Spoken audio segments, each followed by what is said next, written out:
ஆண்டவரே, இந்த நாளுக்குரிய கிருபை எனக்கு தாரு என்று கிருபையை கொடுக்கிறவரின் பாதத்திலே காலையிலே உட்கார்ந்தார். அந்த கிருபை அந்த நாளுக்குரிய ஐஸ்வர்யத்தை உங்களுக்கு கொடுக்க பலமுள்ளதாயிருக்க. பிரியமான கர்த்தருடைய உறவுகளே, இயேசுவின் இன்ப நாமத்திலே மனதார வாழ்த்துகிறேன். ஏசப்பா உங்களோடு இணைந்தே இருப்பாராக. எபேசியர் 1:7 அவருடைய கிருபையின் ஐஸ்வர்யத்தின்படியே 7ஆம் வசனம் சொல்லுகிறது. கிருபையின் ஐஸ்வர்யம் அது பூரணமான ஐஸ்வர்யம்.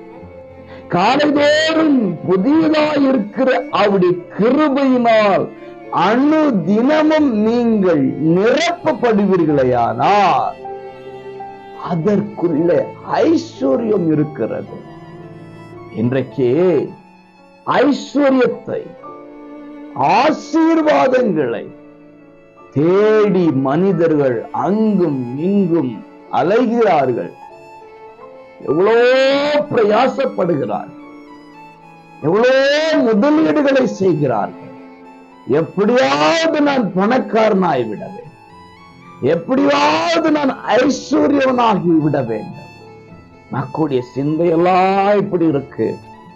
தேவனுடைய பிள்ளையே, தேவ சமூகத்திலே தேவன் கொடுக்கிற கிருபையை காலையிலே தேடுவீர்களேயானா, தேவன் கொடுக்கிற கிருபையை தேடுங்க. அதுக்குள்ள இருக்கிற ஐஸ்வர்யம் உங்களை தானாய் தேடி வரும். முயற்சி செய்து பாருங்க, நிச்சயம் ஐஸ்வர்யவான்களாக மாறுவீர்கள். God bless you.